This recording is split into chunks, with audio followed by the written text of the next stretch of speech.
Iginiit naman ni Atty. Levito Baligod na nagampanan niya ang pagiging abogado kay pork barrel scam whistleblower Ben Herluy. Sa ngayon, puspusan pa rin ang kanyang pagtutok sa kaso dahil siya pa rin ang abogado ng isa sa mga whistleblower.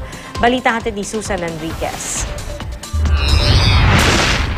Sa radyo lang daw nalaman ni Atty. Levito Baligod na hindi na siya ang abogado ng pork barrel scam whistleblower na si Ben Herluy.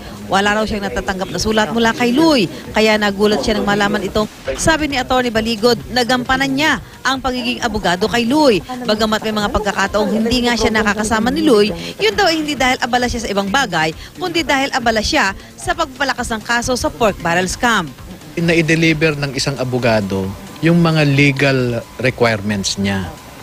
So, hindi tama yung rason niya na napabayaan. Ganun pa man, kaya naman ako naging busy sa ibang mga bagay dahil itong kaso natin ay mabigat, no? At kailangang bigyan ko ng pansin yung ibang aspeto ng kaso. Sinagot din ni Atty. Baligod ang aligasyon ni Luy na tila minamaniobra na siya ni Baligod, lalo na nang minsang sabihin daw ni Baligod na huwag nilang masyadong idiin si Sandigan Bayan Justice Gregory Ong. Kung may sinasabi man daw siya kay Luy, yun ay para tiyaking ang lahat ng sasabihin niya ukol kay Justice Ong ay kaya niyang patunayan. Si Ong ay nabanggit ng mga whistleblower na malapit umano sa utak ng pork barrel scam na si Janet Lim Napoles. Iniimbestigahan si Ong ng Korte Suprema dahil di umano sa pagkakasangkot sa pork barrel scam.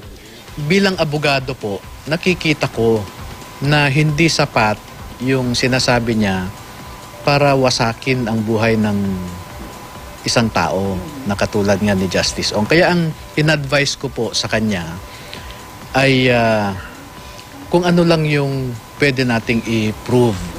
Sabi ni Atty. Baligod, sa ngayon, puspusan pa rin ang gagawin niyang pagtutok sa kaso. Kasama na rito ang pagkuha ng iba pang saksi sa anomalya. Siya pa rin daw sa ngayon ang abogado ng isa pang whistleblower na si Merlina Suñas. Susan Enriquez, GMA News.